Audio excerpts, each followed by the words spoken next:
Welcome to another CEO Wisdom podcast with Renee Solomon. She is CEO and owner at Forward Recovery Solution LLC in Beverly Hills. So she helps people with drug addiction move forward with that.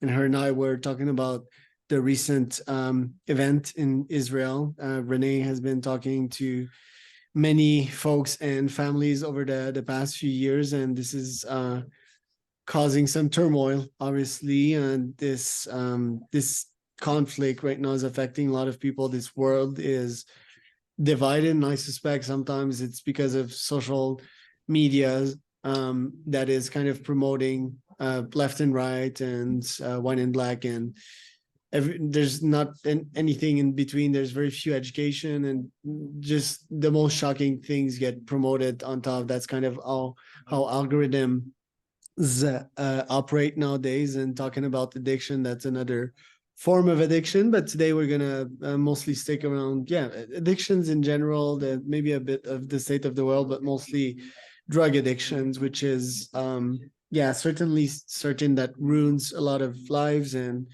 I do feel that we need education, we need support, we need folks like Renee to talk, discuss, and probably heal and fix these issues there that are way deeper than just consuming drugs. Most of the time it's traumas and so forth. So Renee, welcome to the pod. Can you tell us a bit more about yourself and about your company? Yes, thank you for having me, Charles. I'm happy to be here. So I'm a clinical psychologist, and I started Forward Recovery with my business partner about 7 years ago. And I've been in private practice for 27 years. So I have the two businesses that I do. And I work a lot in addiction, as you mentioned, and it's such a big problem in our world. And it's important for people to be educated, as you mentioned, and understand, because a lot of people don't understand addiction. And a lot of people say, oh, just stop using, or why do you do this? And why do you harm yourself? And I wish it was as simple as that, but unfortunately it's not. So as you mentioned, trauma, it is really important for people to understand why they do what they do, and understand the trauma, and understand what they need to do to have a different behavior. I always say, when you take away behavior, you have to replace it with something. So if you take away using drugs, you have to replace it with something else. And it's hard for people to get there, but that's why it's so important to be in a community and have support.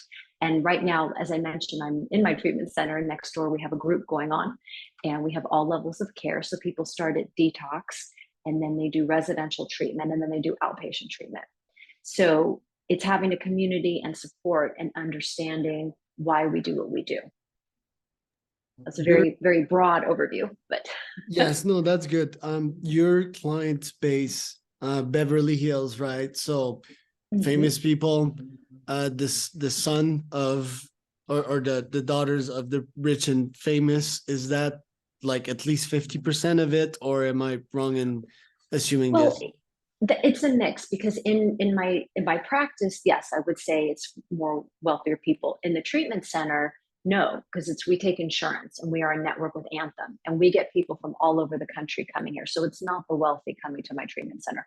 It's a mix. There are some people who can afford to pay cash and pay out of pocket, but it's a real mix of people coming in for treatment, which is great, because I wouldn't want to just treat one demographic. Right. So what are you seeing? Because it's a micro society, it's a small community. How would you describe that community that was suffering and is coming to heal? What challenges do they face? How is their experience once they enter the center? And what would be the ideal outcome when they step one foot outside the door? Okay, it's a lot of questions, Charles. So I'm gonna try to break it down with what you asked. So, people come to us because a lot of people come in because they're abusing, let's say, heroin or alcohol. Those are probably the two most common drugs that we see, substances that we see. So when people are detoxing from, let's say, alcohol or heroin, it's very dangerous for them to do it on their own, especially with alcohol. They can have seizures and they can die. So unfortunately, I have to say to people who are traveling to us, don't stop. You have to still drink a little bit, or it can be very dangerous for them. So they come in, sometimes some people come in, they're already high, or they're drunk, or whatever their situation is. and they meet with our medical doctor, because I'm a psychologist. My doctor's in psychology, not in medicine. So they come in and then they go through a medical protocol, and basically they detox off the substance. And that can take anywhere from, let's say, 4 days to a week of the substance they're using, and they're put on medication. Then through the process, they're feeling a little better, and they start attending groups, and they have individual therapy and case management. And so I always say the first step is the physical detox, and then it's understanding why you do what you do, understanding why your recent relapse happened. Because for some people, they go in and out of treatment. Let's say they've been sober for 6 months and then they use, or a year and then they use. So it's understanding what led me back this most recent time. Why did I start drinking again or shooting heroin? And then it's, okay, what else can I do? As I mentioned earlier, when you take away behavior, you have to replace it with something. So then it's, okay, what else can I do when I'm having these feelings? And I would say, Charles, the most common reason people use substances is to numb feelings, is to escape, and not having the skills and grounding techniques to deal with those feelings. And it's called distress tolerance, learning how to tolerate the distress. So then you ask a good question too about what happens when people leave here. Because I always say to everyone, first of all, when you're here, I know you're safe and you're alive, because we lose so many people every year to death because of addiction. And I have parents from all over the country calling me and saying, hey, Dr. Renee, I just want to let you know my child passed away. And maybe they had been in my treatment, a month or two ago, which is always so painful for me. When they're here, I know they're safe. I know they're alive. So the reason that we call our treatment center Forward Recovery is that we try to build on moving forward, what people can do moving forward. Because when they're here, they have the community, they're going to AA or NA meetings every night, and they have each other, and they have us, the staff. So when they leave here, we try to set it up where they have community support, they have the therapist, and we just make sure that they take with them what they've learned here into the real world. But it's tough, Charles. It's not an easy thing for people to do. And some people often relapse, and some people are able to do it. And some people even come back and work for us, which is amazing. We have people right now who've gone through our program and work for us, which is really cool. It is. And why has that become your life's mission, or your passion in life, to help others? How did that came about? So that's a great question. I've always had addiction in my practice. I've always worked, one-on-one with people. And I went through a divorce, and all of a sudden I was used to mothering my daughter all the time. And then it became half time that I had my child. And I think what happened is I connected with someone who had a sober living, and I began doing groups with that population. And I found that it was another population for me to mother at a time where I think I wasn't able to do it as much as I would have liked with my daughter. And I found that I really loved the population. And then we ended up opening an outpatient treatment center together. And then we expanded to inpatient. And for me, it's so amazing to see the transformation. People come into me when they show up, they don't even remember me because they're so out of it when they first come into my treatment center. And then they go through a transformation, and they become human, they become relaxed, they get in touch with their feelings and what they need to do. And it's such a different piece than when they first came in, and an understanding of why they do what they do. And it's so rewarding for me to see that. And I love my private practices too. That's also so rewarding. The people that come in are in a much more severe situation, so that the change is much more dramatic. And I think that's what I've become addicted to, is seeing the change. Yeah. What's the success rate vs the no success rate and the death rate? Like, do you measure these things? So it's hard to keep track. Basically, we learn about death through social media, or other clients tell us. I would say lately, though, I have not heard as many people coming through our program who have died. And I think a piece of that is that a lot of the people, when we first started, were all early 20s. And now we have people, and they were pretty much local. Now I have people coming in from other states who have jobs, who have other things in their life that they need to get back to. And I think that makes a difference, because I always say you need something that you're passionate about, that you want to stay alive for. So I don't have direct statistics. I know there's a lot of statistics out there about how many people die from, fentanyl overdose. The other piece too is that now on the street, it's very hard to find straight heroin. It's all laced with fentanyl, and fentanyl kills you faster than heroin. So that's a tough piece that's out there. And a lot of people know about that, and they're maybe a little more cautious with what they do. But what we do is we try to stay in touch with people and see how they're doing and check in with them.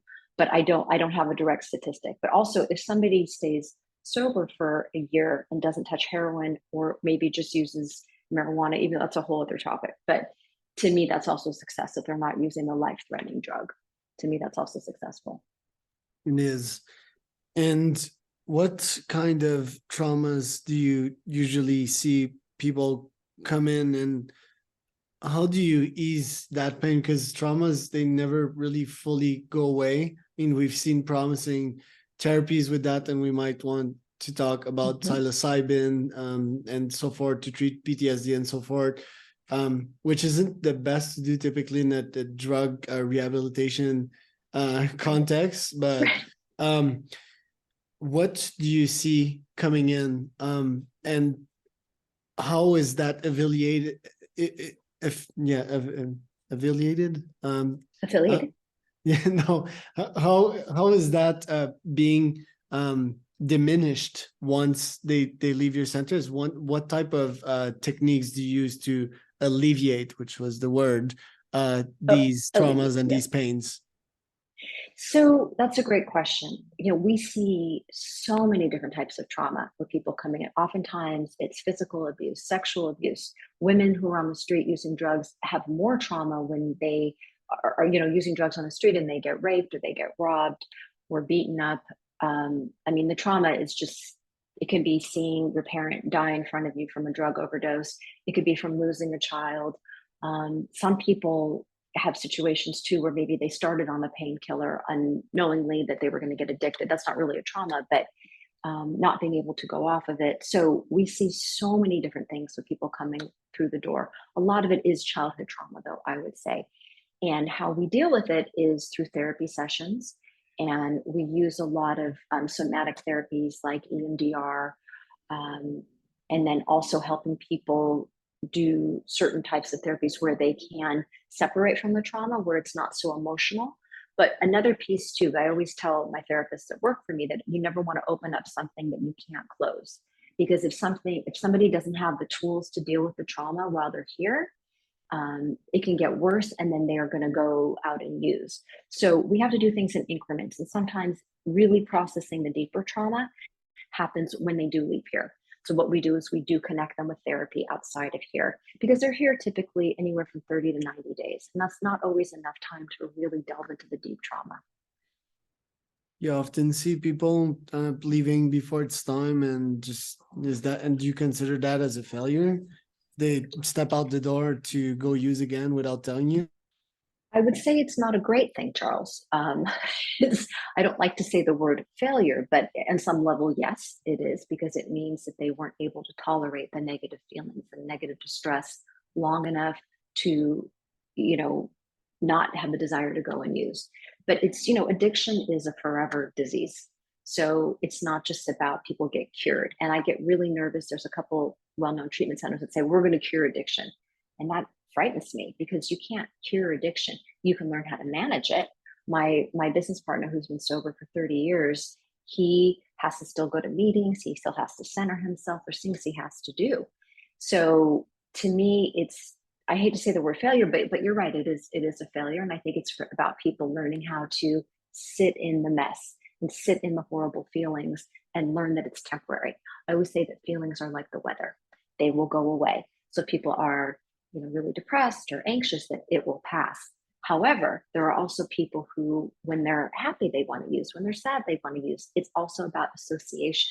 So it's like, whatever I'm doing, it's going to be so much better if I'm high.